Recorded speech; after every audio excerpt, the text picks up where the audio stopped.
প্রথম কথা, ঘুম থেকে তো এক ফোঁটাও উঠতে ইচ্ছা করছিল না, তাও উঠেছি। আজকে কিন্তু বাইরে খুব সুন্দর বৃষ্টি পড়ছে, আর কাল রাত থেকে বৃষ্টিটা পড়ছিল। ওয়েদারটা ঠান্ডা ছিল, সেই জন্য মনে করছিল আর একটু ঘুমিয়ে থাকি, তাও উঠেছি, উঠতে তো হবেই। আর উঠার সাথে সাথে একটা খারাপ নিউজ শুনতে পেলাম, আমাদের বাড়ির পাশে ঠাম্মা মারা গেছেন।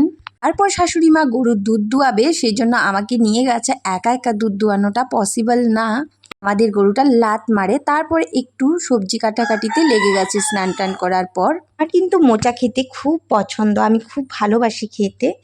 আজ আমাদের বাড়িতে কি কি রান্না হবে, এই যে মোচাটা বাছছি, এগুলো কিন্তু শাশুড়ি মা কাটছে, আমি বেছে দিচ্ছি। তারপর ঢেঁকিয়া শাক বেছে দিলাম।